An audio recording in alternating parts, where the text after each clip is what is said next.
Hey guys, it's Medicosis Perfectionalis, and today we'll compare between ACE inhibitors and angiotensin II receptor blockers, or ARBs.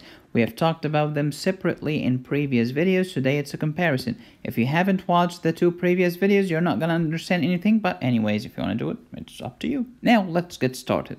But before we get started, cough and angioedema are only with ACE inhibitors. And by the way, this is dry cough, this is not productive. There is no sputum on this clean piece of tissue.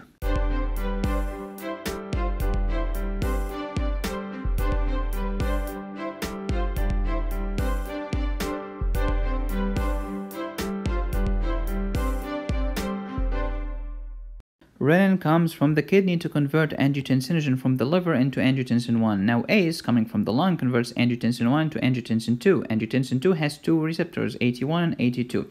AT1 does all of this crazy butt stuff, vasoconstriction of arterioles causing hypertension, aldosterone release causing increased sodium reabsorption leading to hypertension, leading to increased potassium secretion, hypokalemia, increased hydrogen ion secretion leading to, when you lose an acid, it's an alkalosis. Now that's normal. If you're taking ACE, okay, you will increase the bradykinin because you are not degrading the bradykinin or inhibiting their formation. When you have lots of bradykinin, you will have dry cough and angioedema.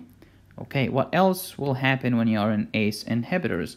You will get hypotension, which is good to treat hypertension.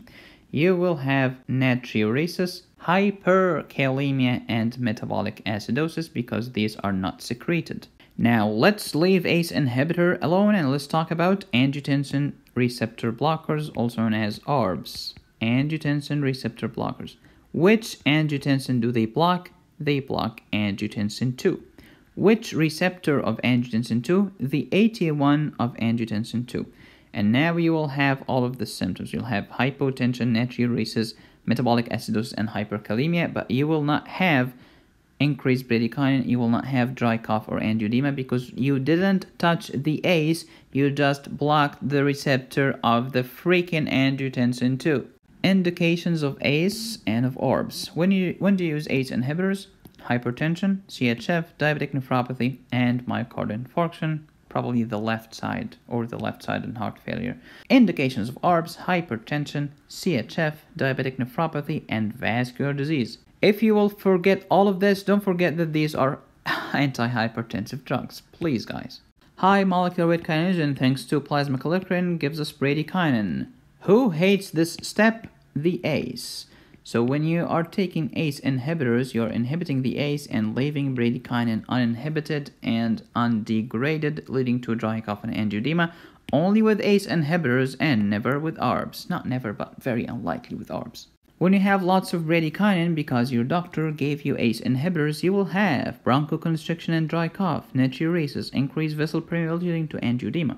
You'll have hypotension. You will have pain due to inflammation, especially abdominal pain, and vasodilation will lead to angioedema and hypotension. Bradykinin is really bad for your upper airway, but why? Because you have bronchoconstriction here, caused by bradykinin, and you have edema of the face and neck, constricting the airways, and this is caused by the angioedema. So bradykinin is not fun. You can literally choke to death while your doctor sits on his theory. Side effects of ACE inhibitors: we have dry cough, angioedema, then hypotension, renal impairment, natriuresis, metabolic acidosis, and hyperkalemia. And since we are in pharmacology, you can add nausea, vomiting, diarrhea, no problem.